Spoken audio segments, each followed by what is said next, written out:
warahmatullahi wabarakatuh. Alhamdulillahirabbil alamin. Wassalatu wassalamu ala asrofil anbiya wal mursalin wa ala alihi wa ashabihi ajmain. Rabbi shrah li sadri wa yassir li amri wahlul 'uqdatam min lisani yafqahu qawli. Subhanaka la ilma lana illa ma 'allamtana innaka antal alimul hakim. Amma ba'd. Monggo kita tansah bersyukur kepada Allah Subhanahu wa taala. Pada hari ini kita masih diberikan kesehatan, kesempatan, keistiqomahan untuk menjalankan salah satu kewajiban kita, yaitu thalabul ilmi, belajar ngaos sareng-sareng. Mugi-mugi napa ingkang kita tindakaken tansah ansal ridho dan ganjaran saking Allah Subhanahu wa taala. Allahumma amin. Sebagaimana dulu pengajian pagi ini ada yang sifatnya rutin, yaitu mengacu kepada kitab ini. Saya teruskan dari yang dulu pernah saya sampaikan. Sekarang kita masuk pada tentang syurutus sholat wa arkanuha wa sifatuha. Ajma'a al-immah ala anna sholat saraitun la tasihhu illa biha. Para ulama sepakat bahwa sholat itu mempunyai syarat dan tidak sah sholat itu apabila syarat-syarat itu tidak terpenuhi. Wahia, syarat itu allati tataqaddamaha, yaitu syarat yang harus ada sebelum dilakukan sholat. Wahia arba'atun, ada 4. Pertama adalah al-wudu bil ma'i awit tayammum inda adamihi.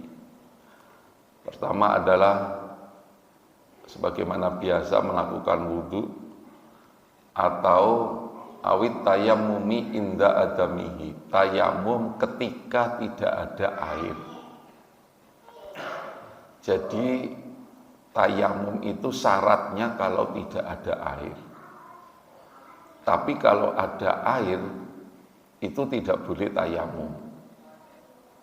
Makanya misalkan begini, panjenengan sakit, salah satu tangannya itu digigit, kan tidak bisa, atau diperban, kan tidak mungkin mau wudu digebyur air. Maka yang diperban itu cukup diusap dengan air. Jadi bukan diganti tayamum diusap dengan debu. Karena apa? Karena ada air. Nah itu. Wal wukuf ala biqatin thahiratin. Kemudian sholat itu menempati tempat yang suci. Karena itu salah satu syarat sholat itu di samping suci dari hadas, itu harus suci dari najis. Jadi suci itu ada 2, suci dari hadas dan suci dari najis. Kalau suci dari hadas itu berwudu, tapi kalau suci dari najis ada 3 yang harus suci. Pertama itu badan, yang kedua pakaian, dan yang ketiga tempat. Jadi sholat itu harus dilakukan di tempat yang suci. Wastiqbalul kiblah ma'al qudrah, dan menghadap kiblat ketika mampu. Apa mungkin kita tidak menghadap kiblat sholat itu? Mungkin, Pak. Yaitu ketika di kendaraan. Saya kemarin belum sampai sebulan itu naik kereta Wijaya Kusuma dari Keroya mau ke Banyuwangi. Nyampenya kereta itu ke Banyuwangi jam 6:30 pagi. Dari Keroya jam 4:10. Jadi saya sebelum asar berangkat ke Keroya karena khawatir terlambat, nyampe sana jam 4:04, lalu sholat asar, lalu kereta datang. Nyampe Banyuwangi pagi, berarti kan ada sholat maghrib, ada sholat isya, ada sholat subuh. Kan tidak mungkin sholat isya, maghrib isya dilakukan di Banyuwangi dengan cara jamak. Kalau sudah nyampe, nggak bisa. Subuh saja gimana? Akhirnya saya sholat jamak takdim, yaitu ketika di Wates kalau nggak salah, itu maghrib. Saya sholat jamak takdim dulu. Bisa juga dengan jamak takhir, tapi waktu itu saya khawatir nanti di Jogja penumpang penuh. Pikir saya mumpung di sebelah saya nggak ada, belum ada penumpang, katanya naiknya dari Jogja. Saya tanya kepada restorasi petugas, ini ada tempat sholat enggak?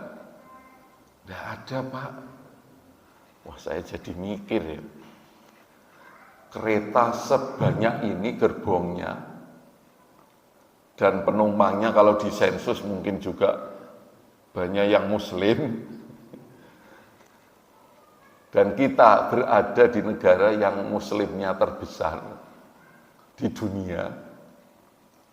Tapi fasilitas publik, fasilitas umum, itu tidak ada tempat sholat.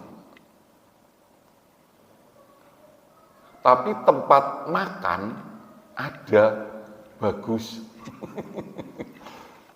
Padahal sebenarnya makan itu, sudah ada yang jualan itu ya, kan cukup di kursi masing-masing.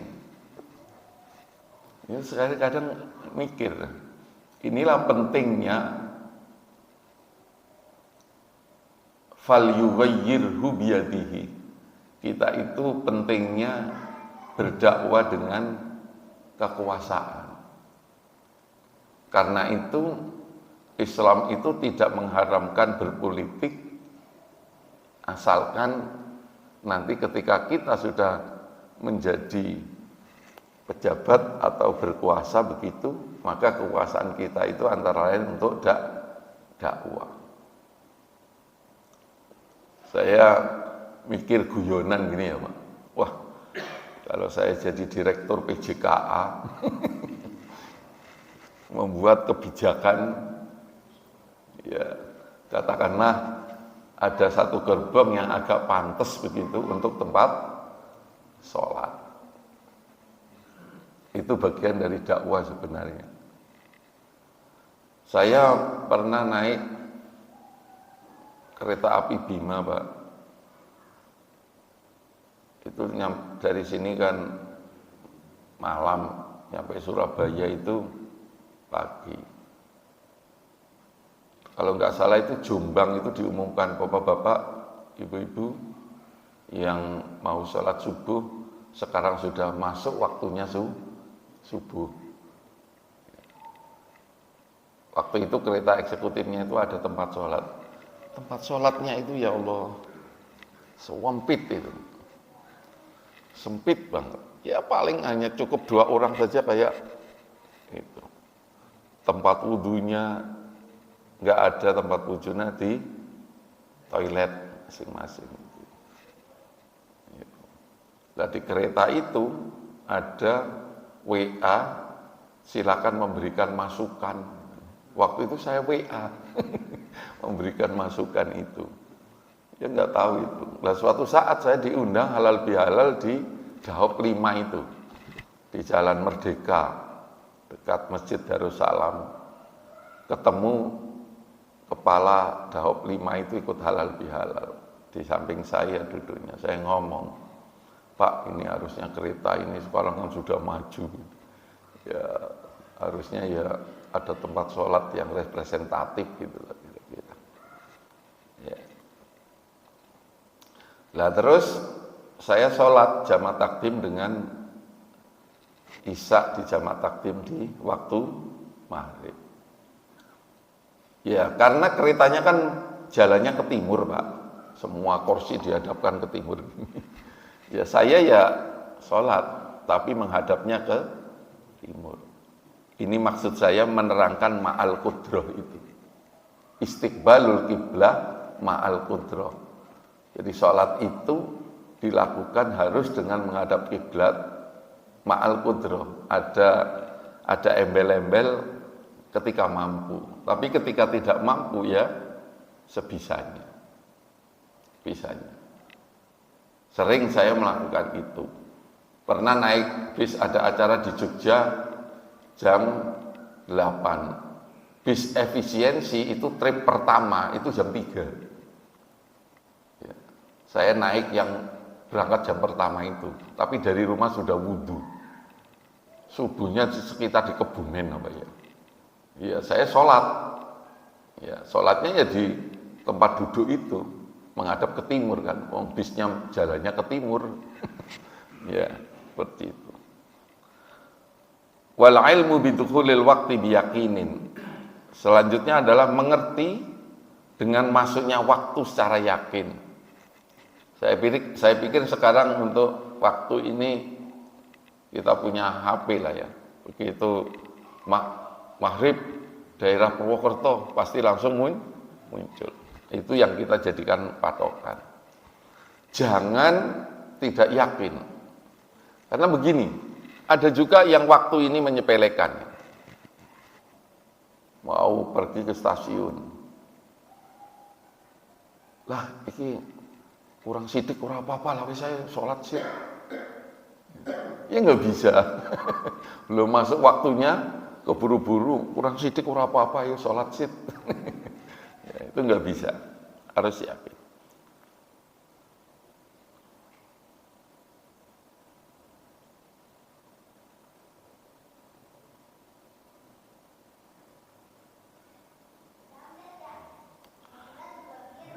Ya. Wakhtalafu fi satril aurah. Kemudian ulama berbeda pendapat tentang menutup aurat. Faqala Abu Hanifah wa Syafi'i wa Ahmad. Imam Syafi'i dan Imam Abu Hanifah dan Imam Ahmad, innahu min syara'iti fatakunu khamsan indahu. Ya. Jadi kalau menurut Imam Syafi'i, Imam Abu Hanifah, Imam Ahmad, menutup aurat itu hukumnya wajib bagian dari syarat sholat. Kalau menurut Imam Malik, faminhum may yaqulu innahu min syara'iti ma'al qudrah. Ya, dia wajib kalau dia mampu. Karena itu kalau dia sengaja ya mampu tapi kemudian sengaja membuka aurat, maka sholatnya adalah tidak sah. Ya. Ini kaitannya syarat. Ya. Lah, sesuatu yang wajib dilakukan sebelum sholat itulah yang namanya syarat. Tapi kalau sudah masuk di dalam sholat, itu namanya rukun. Ya. Di sini dikatakan, wa ajma'u ala anna lis-sholati arkanan. Ulama sepakat bahwa sesungguhnya sholat itu mempunyai rukun. Wa hiya ad-dakhilati fiha. Apa rukun itu? Yaitu sesuatu yang ada di dalam sholat. Fal muttafaqu alaih minha sab'atun. Rukun itu yang disepakati di sini ada 7. Jadi rukunnya sholat yang disepakati itu 7. Bukan berarti rukunnya sholat hanya 7 loh Pak. Kalau panjenengan membaca buku-buku kan ada yang rukunnya sholat itu 12, ada yang 13. Tapi yang disepakati itu ada 7. Berarti selain itu ulama berbeda pendapat. Apa yang disepakati itu? Wahya an-niyah. Pertama, niat. Niat itu ini termasuk rukun sholat. Tetapi Abu Hanifah itu berbeda tentang niat ini.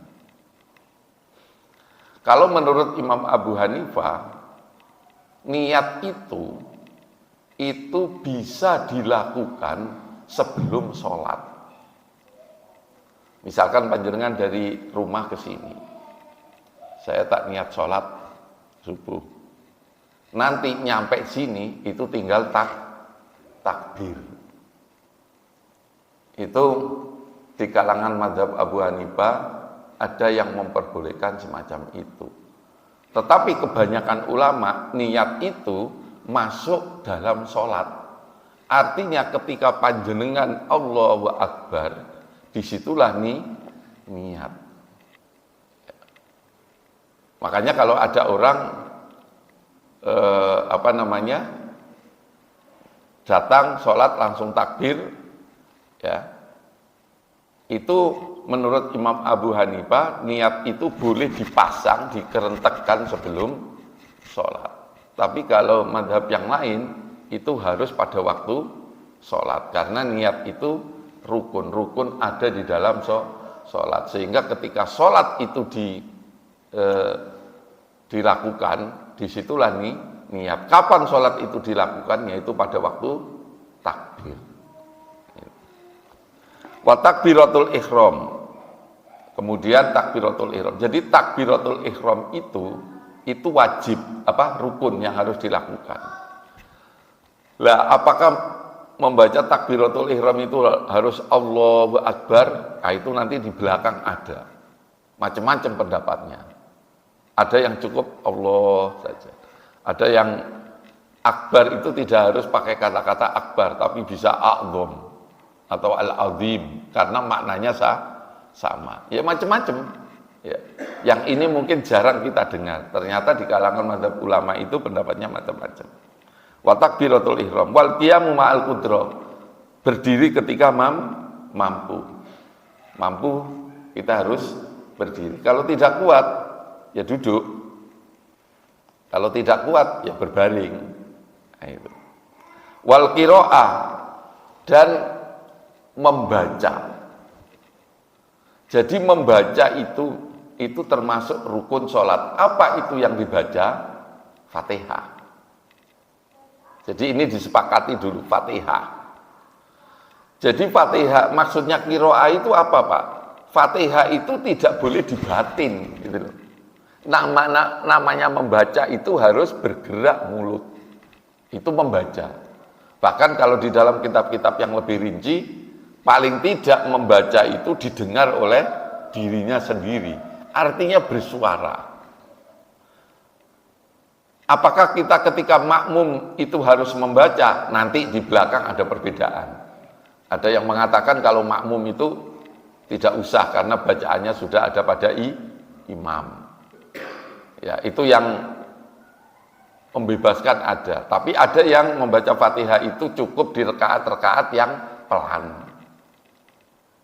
Yang rakaat sir itu. Tapi kalau yang rakaat keras itu makmum tidak usah membaca. Ada yang pendapatnya tengah-tengah. Tapi ada yang Fatihah itu setiap rakaat harus dibaca. Entah itu rakaatnya pelan maupun keras. Baik itu sendiri maupun makmum. Nah, itu macam-macam nanti. Tapi yang intinya adalah sholat itu harus membaca. Kayak takbir itu juga harus bersuara Pak, Allahu Akbar. Nggak bisa kita dalam hati. Walau takbir ning hati. Karena qiraah. Wa ruku' was sujud. Ya, ruku' sujud wal julus akhiratus sholat, dan duduk di akhir sholat, yaitu tahiyat akhir. Waqtalafu fima ada hadas sab'ah minal arkan. Tetapi kemudian ulama berbeda pendapat selain yang 7 itu. Ya. Apa itu? Di sini diterangkan, ya. Faniyatu lis-sholat fardun bil ijma. Niat bagi sholat itu sepakat wajib, tapi penempatannya yang berbeda. Wahal yajuzu taqdimuha ala takbir, apakah boleh niat itu dilakukan sebelum takbir? Dan di sini dikatakan qala Abu Hanifah wa Ahmad, menurut Imam Abu Hanifah wa Ahmad, yajuzu taqdimuha ala takbir bijamanin yasirin. Jadi niat itu boleh dilakukan sebelum takbir bijamanin yasirin. Bijamanin yasirin itu apa maksudnya? Waktunya tidak terlalu jauh dengan takbir. Ya, misal ya di sini tidak diterangkan terlalu lama itu berapa menit. Ya mungkin panjenengan di sini imam sudah mulai, nyampe di sana, sudah mulai, wis niat sholat, nanti nyampe sini tinggal takbir.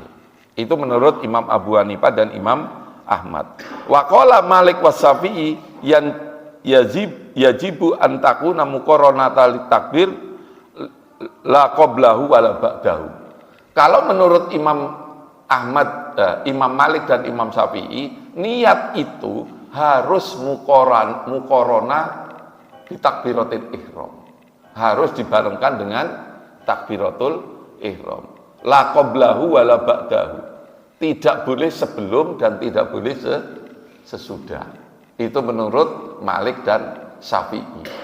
Kalau menurut Imam Abu Hanifah dan Imam Ahmad, takbir itu boleh niat itu boleh sebelum takbir.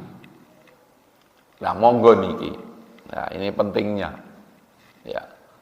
Boleh, Pak, digunakan kedua-duanya. Ya boleh. Kalau sewaktu-waktu, kalau keburu, niat dulu. Ya monggo. Pas ora keburu ya niati waktu takbir. Nah, jadi ada yang kita ikuti atau kita tahu pendapat-pendapat itu. Kalau panjenengan biasanya gimana? Niatnya, niat sholat nih, kerentek ini sholat, bener-bener aku iki sholat. Niku niatnya kapan? Sebelum boleh. Ada yang waktu takbir, Allahu Akbar. Ya Allah, saya sholat subuh.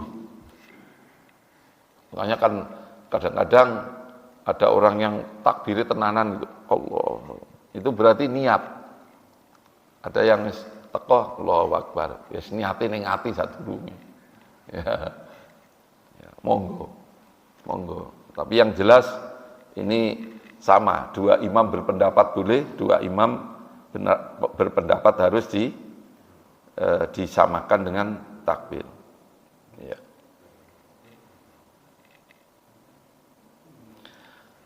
Iki faslun.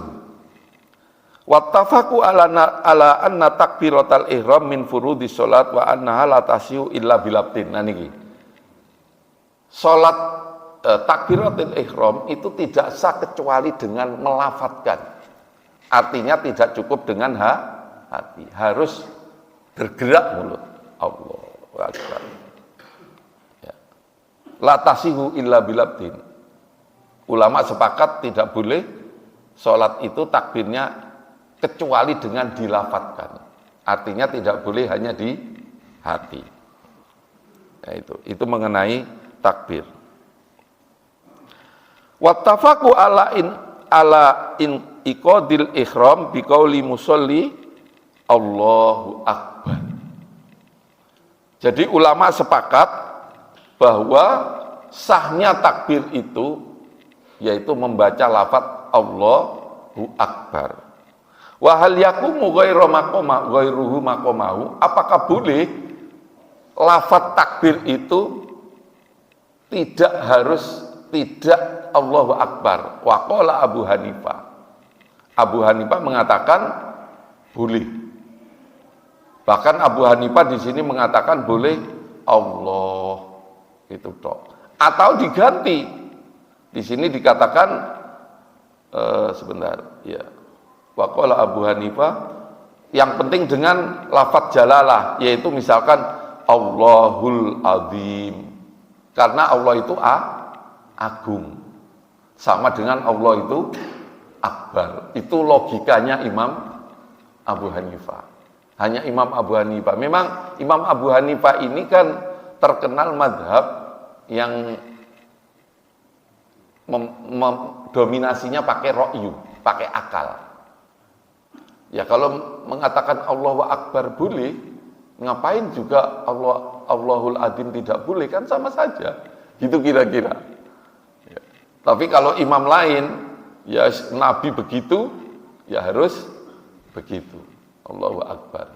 Jadi Imam Abu Hanifah itu, kenapa beliau banyak menggunakan ro'yu? Karena Imam Abu Hanifah itu hidupnya di Irak, Pak. Ya, di Irak itu pada zaman itu sudah lebih maju daripada Mekah Madinah, negaranya. Lah, kenapa Imam Abu Hanifah pakai ro'yu? Karena di sana persoalannya kompleks sekali. Ya. Termasuk Imam Abu Hanifah itu, misalkan ada orang tidak bisa membaca Fatihah, masih kaku, itu menurut Imam Abu Hanifah, Fatihah itu boleh diterjemahkan. Ya. Itu menurut Imam Abu Hanifah. Kalau masih sulit membaca, ya macam-macam pendapat. Ya. Tapi kadang-kadang pendapat-pendapat begitu itu penting diketahui, karena dalam hal-hal tertentu itu berguna. Misalkan Pak, ada orang baru masuk Islam, Cina misalkan masuk Islam, durung iso belas membaca lafadz Arab. Itu kayaknya pendapatnya Abu Hanifah banyak kepake di situ. Banyak kepake pendapatnya Imam Abu Hanifah. Dia belum bisa baca apa-apa sih. Nah, gitu. Ya mungkin Imam Abu Hanifah apa berpikir begitu? Nah, saya nggak tahu itu. Dia mengantisipasi. Ya.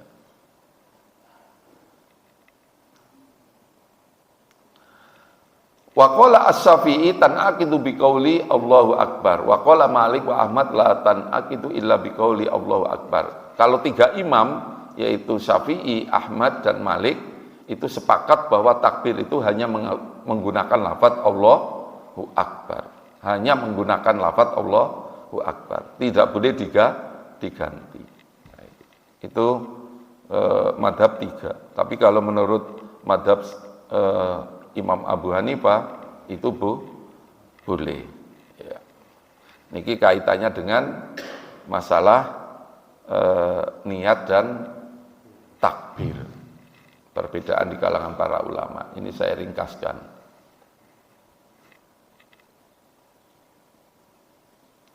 Kemudian, ya, sekarang bagaimana posisi tangan? Faslun. Wa ajma'u ala annahu yusannu wad'ul yamin ala shimal fi sholat. Ya. Ulama sepakat bahwa disunatkan meletakkan tangan kanan di atas yang kiri. Begini. Illa fi riwayatin an Malik wa ya al-masyhur ayyursila yadaihi irsalan. Kecuali Imam Malik itu memperbolehkan irsal, yaitu tidak sedekap.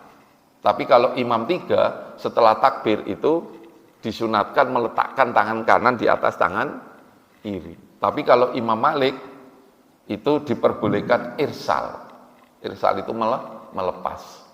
Allahu Akbar, ya lepas begini. Dan itu kalau kita haji atau umroh, banyak jamaah haji yang begitu, jamaah umroh. Ya karena mereka mungkin mengikuti pendapat Imam Malik. Ya, ada yang tidak sedekap. Ya.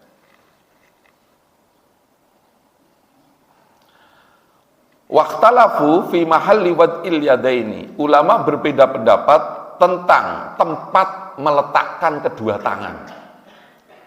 Kedua tangan itu ditempatkan di mana? Faqala Abu Hanifah tahta surrah. Menurut Imam Abu Hanifah di bawah pusat. Udel. Ini sore sedikit. Jadi kayak gelandok. Itu Imam Abu Hanifah. Wa qala Malik wa Syafi'i tahta sadrihi wa fawqa surratihi. Kalau Imam Malik dan Syafi'i di atas pusat, di bawah dada, perut. Ini. Ya. Itu Imam Malik dan Imam Syafi'i. Wa an Ahmad riwayatani. Kalau menurut Ahmad ada dua riwayat. Satu kamadhabi Abi Hanifah, sebagaimana madhab Abu Hanifah, yaitu di bawah udel. Riwayat yang lain yaitu sama dengan riwayatnya Imam Syafi'i dan Imam Malik, yaitu di atasnya. Ini. Nah, saya belum pernah membaca, mungkin di kitab lainnya. Yang jelas di kitab ini itu keterangan meletakkan tangan di atas dada begini, itu yang saya tidak tahu. Atau ada yang di sini. Maksud saya tidak pernah membaca langsung. Tetapi kalau pernah dengar saya, kenapa ada yang di atas begini? Karena apa ya? Ada hadis katanya di atas sodrun. Sodrun itu dada. Ini. Sehingga ada yang sedekap begini. Tapi kalau di antara 4 mazhab berkisar 2 itu. Ada yang di sini, ada yang di bawah pusat. Ya. Artinya saya belum pernah membaca langsung keterangan itu ada di mana kalau yang sedekapnya begini. Apalagi yang agak mereng. Ya. Tapi yang agak mereng ini saya pernah dengar keterangan yang dimaksud sodrun itu bukan dada, tapi hati. Hati itu letaknya di sebelah kiri katanya. Ya, saya juga nggak tahu. Makanya dia miring begini. Tapi kalau miring begini kok angel ya. Tapi kalau di Mekah Madinah pada waktu jamaah haji itu memang ada yang begini. Tapi saya jarang atau tidak menemukan yang begini. Saya menemukan ada yang begini itu di Indonesia. Tetangga saya itu di sana ada yang begini. Tapi saya jane kepengen tanya, kok tersinggung. Ya, ada yang miring begini. Ya. Tapi kayaknya kok nggak anu ya, nggak mungkin ya masa gini sih gitu. Kok angel temen. Ya. Miring ya. Ya.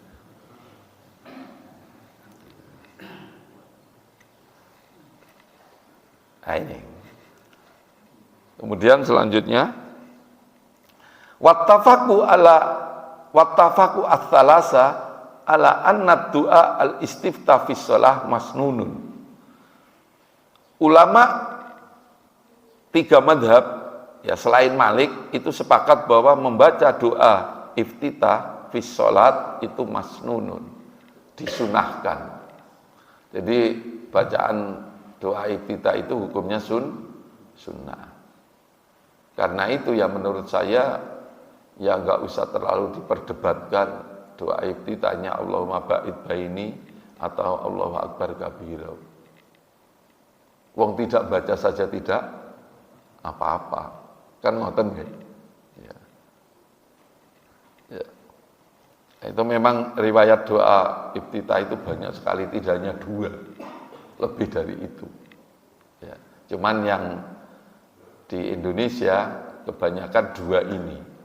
Kalau yang NU itu Allahu Akbar kabira, kalau yang Muhammadiyah Allahumma ba'id baini. Ya monggo itu semua ada riwayatnya lah. Ya. Kalau kita ditanya biasanya kenapa kalau Allahu Akbar kabira? Ya guru ngaji sejak kecil ngajari itu. Yang Allahumma ba'id baini ya juga begitu. Ya, ya enggak apa-apa, ya. Enggak apa-apa.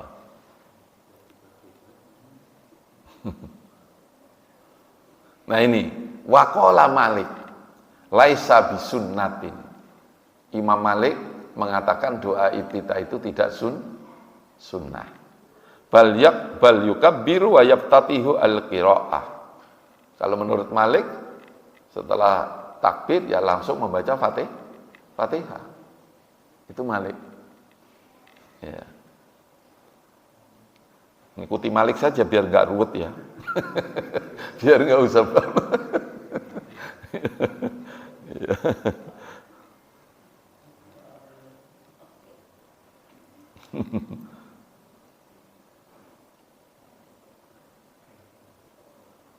Nah ini, bahkan di sini wasighatuhu inda Abu Hanifah wa Ahmad ayyakula subhanakallahumma wa bihamdika. Nah itu.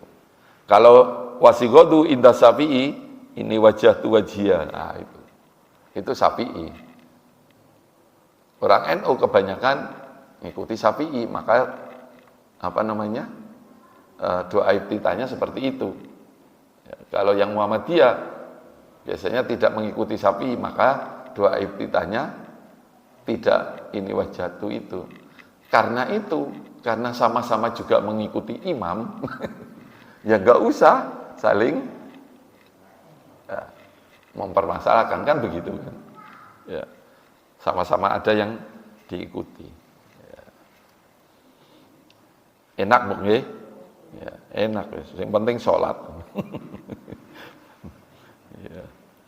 Jadi nggak usah terganggu. Makanya membaca Fatihah, membaca iftitah jangan keras-keras nih Pak. Saya wok dampingan, sampingku iki kok maca iftitahane kayak iki, jadi terganggu terus. Ya, kok beda karo aku ya. Ya. Ya. Atau minimal dengan ngaji ini kita jadi tahu, oh ya ora apa-apa. Iki wingi ngaji berarti iki ngikuti iki. Ya, kan tenang gitu. Ya. Waqtalafu fi ta'awud qabla al-qiraah. Ya. Ulama berbeda pendapat tentang membaca ta'awud. Apa itu ta'awud? A'udzubillahi minasyaitonirrajim sebelum membaca surat Fatihah. Ya. Faqala Abu Hanifah ya'udzu fi awwali raqatin. Ya. Boleh membaca ta'awud pada rakaat pertama. Wa qala Syafi'i fi kulli raqatin. Menurut Syafi'i setiap rakaat. Ya.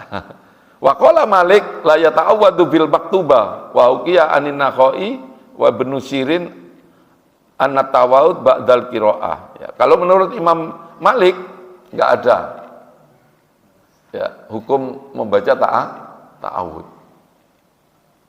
Seperti itu. Ya macam-macam. Syafi'i setiap rakaat boleh, Hanafi hanya rakaat pertama. Kalau Malik enggak.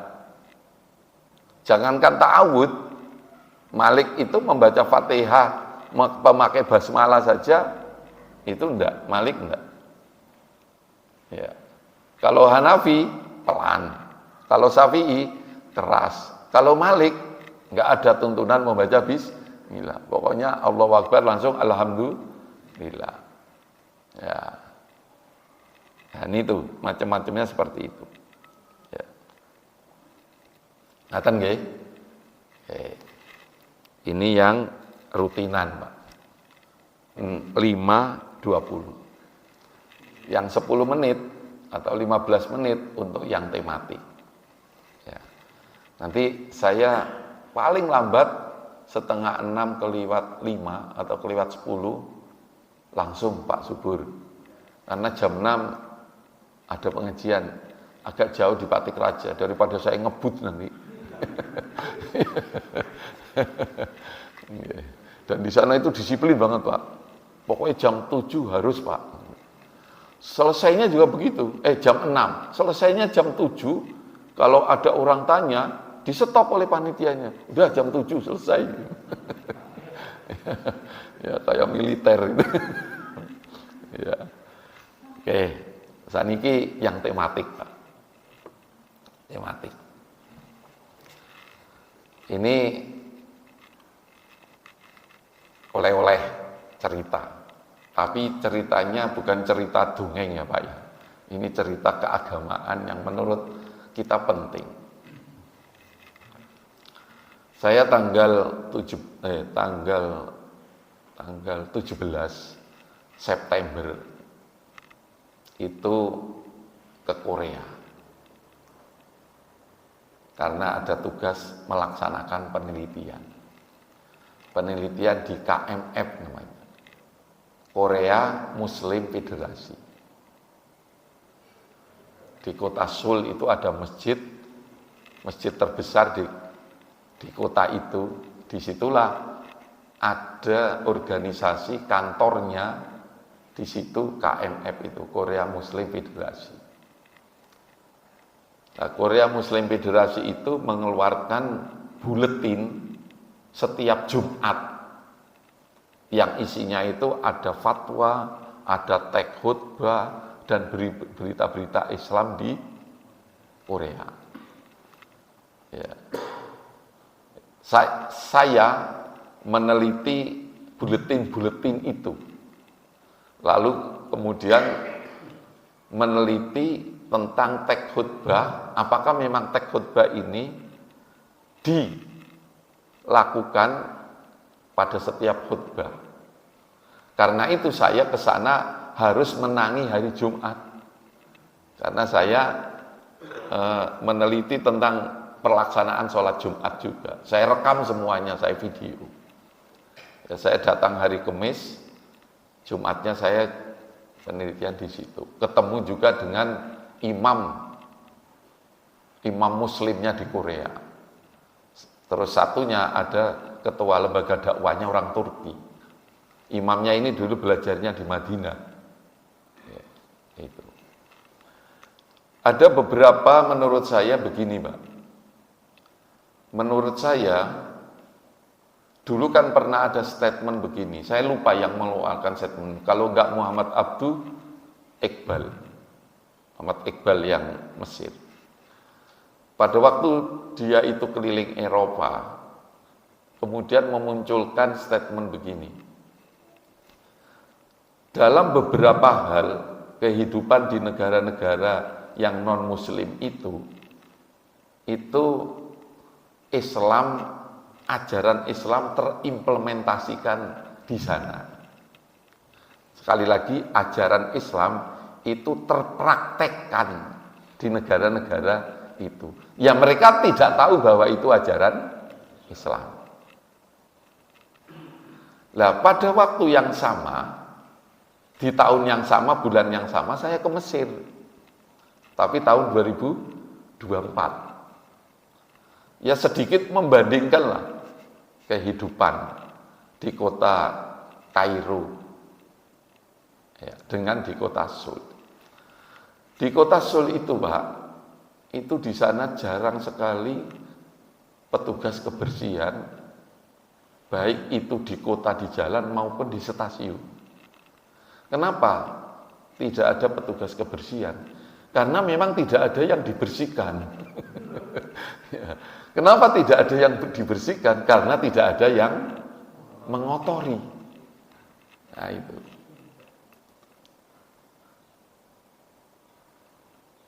Kotanya bersih, stasiun apa itu bersih, jarang petugas. Semuanya pakai elektro dan petunjuk. Ya, karena itu kalau nggak ngerti bahasa Inggris atau bahasa Korea agak kesulitan. Gitu. Ya, karena jarang orang ditanya. Masuk stasiunnya, kereta datang, ada suara gitu aja, masuk. Tempatnya bersih. Nah, di Mesir ini terus terang agak kotor kotanya. Nah ini yang saya maksud, ajaran kebersihan itu di kita, umat Islam, itu masih digunakan untuk toharo dalam artian menghilangkan hadas. Padahal di babut toharo itu, di kitab apapun itu ada babut toharo, sebenarnya di situ juga mengajarkan bagaimana kita itu bersih. Makanya kemudian di bab toharo itu ada istilahnya ma'un najsi, yaitu air yang najis, artinya kotor. Gitu. Ada enggak yang pernah survei masuk ke gereja, kamar mandinya di gereja sih kayak apa, Pak? Saya juga belum pernah. Coba panjenengan survei di gereja-gereja itu, tempat toiletnya kayak apa dibandingkan dengan masjid. Ya. Nah, itu di sana kita nanti bisa merenungkan ajaran toharo. Di kampus saya, Pak, dulu itu ada tulisan pakai Arab, an-nadhafatu minal iman, terus diterjemahkan kebersihan itu sebagian dari iman. Kebersihan sebagian dari iman. Tapi kampus saya itu terus terang, ini ada Mbak Ida ya nggak bersih-bersih, Mbak. Saya nggak tahu itu. Ya. Tapi saya di Korea University di Seoul itu, Masya Allah, Pak. Ya Allah, kok kampus kayak gini ya, bersih. Sebenarnya tanamannya tidak lebih bagus dari tanaman yang hidup di Indonesia. Tapi di sana itu dirawat gitu loh. Ya. Bisa nyaman gitu loh. Nyaman banget. Gitu. Waktu itu saya ketemu dengan direktur penelitian itu, saya mengundang Anda untuk datang ke universitas saya. Kapan ke Indonesia? Dia bilang katanya nanti sekitar Februari mau ke Indonesia. Ya, insya Allah kalau bisa nanti mampir ke Purwokerto. Saya juga mikir, aduh, mampir Purwokerto. Kamu sih, betul, Pak. Yang namanya parkir, Pak. Ya Allah, rapi ini, Pak. Rapi banget. Ya, dan tidak ada yang seliweran. Ya parkir di tempat parkir, kantin gitu. Saya, Pak, itu mungkin Mbak Ida di sana dengar. Saya itu kan ngajar di Fakultas Syariah di lantai yang pertama. Karena yang tua-tua itu ngajarnya tidak di atas, karena nggak kuat naik. Yang tua-tua yang umur 60 ke atas, itu ditaruh di ruang B namanya, karena kampusnya di bawah. Saya kan sudah tua termasuk, Pak. Meskipun kelihatan masih agak muda lah. Ya, gitu. Saya sudah 61 ini, Pak. Itu kalau naik nggak kuat. Itu, Pak, di syariah itu ada tulisan dilarang parkir di depan kampus ini. Bolak-balik, Pak. Di ruang saya itu sekarang ada 13 helm, Pak. Ngambil helmnya anak yang parkir sembarangan. Terus saya tulis, helm hubungi nomor ini. Nomor saya maksudnya. Pakai kertas saya tumpangkan gitu. Mungkin setelah ditulis nomornya ini siapa? Kan di situ ada foto profil saya. Ada 13, Pak, saya hitung kemarin belum diambil. Ya. Itu ada tulisan besar, Pak. Dan Fakultas Syariah pesen tulisan itu 1.200.000. Pesen di tukang itu loh. Ngadeg ini dipasang. Itu mahasiswa itu, saya itu kadang-kadang mikir, ini anak buta huruf apa ya? Kok angel diatur gitu loh, Pak. Ini maksud saya, ini doktrinnya gimana ini kok? Seperti itu. Bahkan saya pernah, Pak, ngajar, saya akhirnya pulang, kembali ke ruang saya, mobil saya tak tinggal. Karena di belakang mobil saya itu ada motor-motor, parkir. Padahal itu parkir untuk mobil dan dikunci setang. Nah saya, waduh gimana ini? Maksud saya, mereka itu apa nggak mikir ya? Oh kalau ini mengganggu orang lain. Nah saya ingin bercerita begini. Orang Korea itu di sana itu pantangan satu, dia merepotkan orang lain, mengganggu orang lain, dan mengambil hak orang lain. Itu pantangan.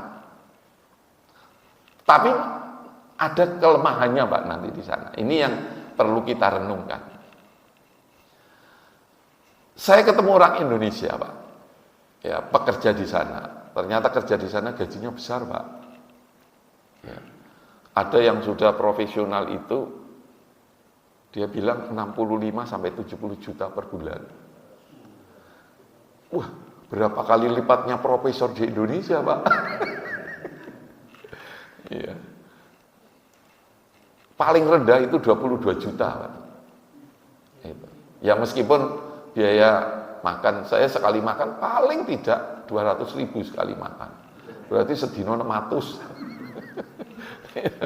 Ya, itu seperti itu. Itu gini, Pak. Cerita. Dia kehilangan dompet, Pak. Nggak tahu jatuh di mana. Itu datang ke kantor polisi, kalau di sini polsek lah. Gitu. Itu ada, Pak, dompetnya, Pak. Ketemu, Pak. Ketemu. Ya. Nah, menemukan barang ditaruh di tempat informasi dalam ini polsek, itu ajaran fikih, Pak. Yang disebut bab lukotoh. Semua kita fikih ada itu. Coba jenengan nanti babul lukotoh. Yaitu itu bab tentang kalau kita menemukan barang. Menemukan barang. Itu di sana disebutkan kalau Anda menemukan barang itu tahan lama, maka itu serahkan di tempat diumumkan kalau bahasa di fikih. Ya kalau sekarang diumumkan itu ya di tempat informasi. Nanti kalau sekian waktu barang itu tidak ada yang mengambil, maka barang itu boleh dijual, lalu uangnya ditaruh di Baitul Mal kalau zaman dulu. Kalau sekarang yang mungkin untuk kepentingan sosial. Itu.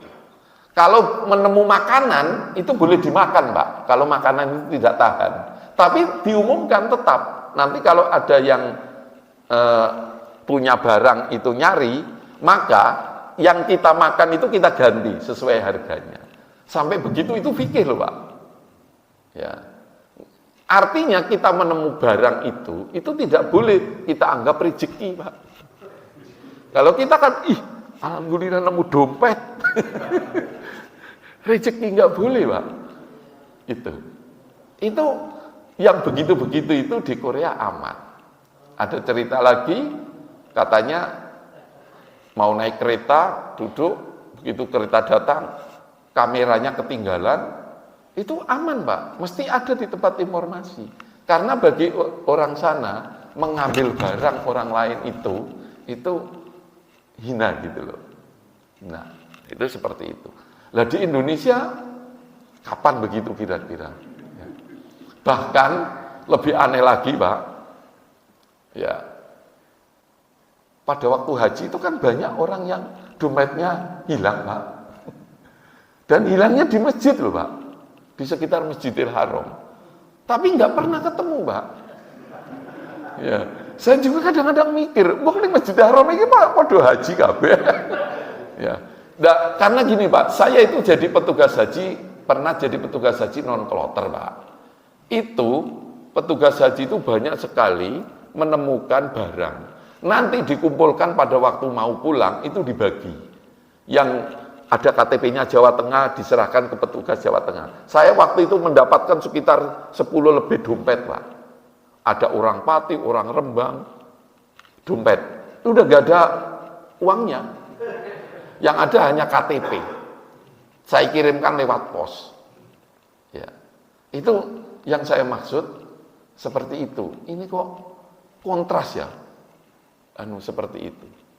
Karena itu orang Korea itu kalau kelihatan dia mempunyai kesalahan publik, nah ini yang tidak perlu ditiru. Itu mereka penyelesaiannya karena malu akhirnya bunuh diri, Pak. Karena bagi dia hina. Ya. Malu itu bagus. Ada pelajaran di pesantren al-haya'u minal iman. Malu itu sebagian daripada iman. Itu benar, Pak. Malu itu bagus. Di Indonesia tidak, Pak. Ketangkep KPK, dada-dada malah guyu. Wah, kayak ya seneng itu. Nggak ada malu. Di sana malu, Pak. Cuman penyelesaiannya itu yang tidak bisa kita tiru. Apa penyelesaiannya? Bunuh diri. Itu yang itu satu. Nomor dua begini Pak, ada yang tidak bisa ditiru Pak. Ini yang maksud saya, salah satu kelebihan ajaran Islam. Ajaran Islam itu mengajarkan etika, akhlak. Karena itu ada sesuatu sikap perbuatan yang tidak layak ditampilkan di depan umum, jangan ditampilkan di depan umum.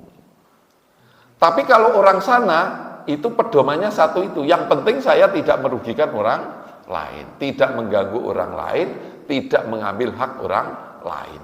Saya mau apa, ya itu urusan saya. Ini yang tidak ada di selain adanya di Islam itu tidak seperti itu. Contoh misalkan, pada waktu saya ke sebuah tempat destinasi wisata naik kereta gantung ke towernya di Korea itu kan antri Pak. Di depan saya itu ada laki-laki perempuan, ya biasa ciuman itu. Nah itu Islam yang tidak boleh itu. Karena bagi dia, saya ciuman itu, ya itu hak saya. Dan tidak mengganggu, tidak mengambil hak orang lain. Tapi kalau saya nemu barang kok saya ambil, itu hina saya. Karena itu ada orang yang sedang kesusahan. Ada yang sedang kehilangan. Saya kemudian mikir, inilah kekomprehensifan ajaran Islam.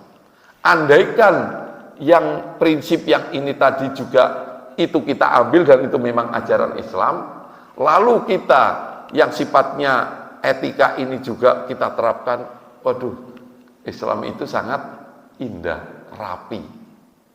Nah sayangnya kita itu masih lebih banyak mempraktekkan Islam yang sisi ibadah ritualnya. Tapi yang sosialnya itu agak kurang. Sehingga ada orang rajin sholat, rajin puasa, tapi kadang-kadang utang orang bayar. Itu juga ada Pak. Ya. Karena bagi mereka tidak merasa hina dia utang tidak bayar kalau mengambil milik orang lain. Seperti itu. Nah, ini kalau kita padukan itu bagus. Bagus. Jadi maksud saya ada beberapa ajaran Islam yang memang segera kita praktekkan, tapi tidak semua yang di negara-negara itu bagus, enggak. Itu kira-kira Pak. Ini yang saya termasuk berlalu lintas Pak. Di sana rapi Pak, karena itu jarang sekali orang ketabrak dan jarang sekali motor peok-peok. Tapi kalau di Mesir Pak, motor peok itu banyak. Dan yang namanya mau nyebrang, ngelepol. Warna mobil kenceng-kenceng, sulit gitu. Nah itu. Seperti itu kira-kira. Nah, monggo, ini yang dimaksud kita mengamalkan Islam itu kafah. Kafah itu apa? Menyeluruh. Kepada Allah kita betul-betul khusyuk, konsentrasi, ibadah, tetapi terhadap hak-hak lain yang juga kita menjaga. Ini namanya Islam yang komprehensif. Kira-kira begitu. Mohon tidak tanya dulu. Ya nanti pertanyaan kalau saya diundang lagi. Apa ada ya? Satu aja barangkali. Ya. Nggih, setunggal mawon nggih. Nggih, monggo. Nggih.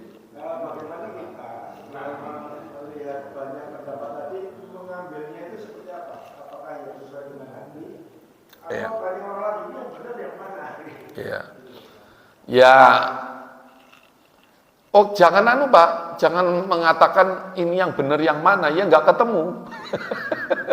Ya ketemu. Ya kalau prakteknya sekarang biasanya kita mengambil itu sesuai kebiasaan kita dari kecil. Cuman memang ada ini di kalangan mazhab Syafi'i yang saya tahu, itu kita boleh mengambil pendapat-pendapat itu, asalkan tidak talfek dalam satu qadhiyah ibadah namanya. Misalkan wudhu itu satu qadhiyah. Tidak bisa kita wudhu itu mengusap kepalanya mengikuti Syafi'i. hanya sebagian. Tapi nanti batalnya mengikuti Hanafi atau Maliki, yaitu bersentuhan tidak batal. Itu namanya bahasa sekarang tidak konsisten. Kalau kita mengikuti madhab Hanafi dalam hal bersuci, ya ikuti keseluruhannya. Ya, yaitu kalau Hanafi atau Maliki, Hanafi membasuh ini kepala itu ini. Kalau Maliki segini, Maliki harus begini. Ya. Jangan mengambil yang enak. Pada waktu mengusap kepala ngambil enak Syafi'i cukup segini, ora usah ngelepas peci, sah Syafi'i. Tapi mengko untuk batalnya mengikuti yang lain, yang kalau bersentuhan tidak batal. Pokoknya aku golek sing enak bae lah. Lah, di dalam mazhab Syafi'i golek sing enak itu boleh asalkan beda di dalam rumpun ibadah. Misalkan kayak saya Pak, zakat itu saya lebih setuju dengan modelnya pendapatnya Syafi'i kalau Hanafi kalau zakat. Ya. Tapi kalau Syafi'i itu tidak boleh pakai uang apa itu, harus makanan pokok. Nah, itu. Tapi kalau Hanafi boleh diganti dengan uang. Ya, itu dalam hal zakat. Ya nggak apa-apa ngikuti Hanafi. Itu seperti itu. Gitu nggih, Pak? Ya. Lah intinya kalau panjenengan sebenarnya tuntutannya dipelajari mana ini yang lebih rasional dengan dalilnya. Tapi kan panjenengan nggak punya waktu untuk itu. Oh, kalau menurut saya dalilnya lebih kuat ini, ya lama mengkaji itu. Ya menurut saya panjenengan yang yakin aja lah. Ya. Yang yakin seperti itu. Ya gimana? Ya kan susah kan? Kalau ya yang ideal Pak mempelajari dalilnya. Oh menurut saya dalilnya ini lebih rasional menurut saya. Kalau ini enggak, nah itu yang Anda jangan pilih. Tapi kita enggak punya waktu itu. Ya. Demikian, nggih. Diterusaken nggih. Mboten rampung-rampung. Matur nuwun, mugi-mugi wonten manfaatipun. Kita tutup kanthi wasan hamdalah. Alhamdulillahirabbil alamin. Assalamualaikum warahmatullahi wabarakatuh.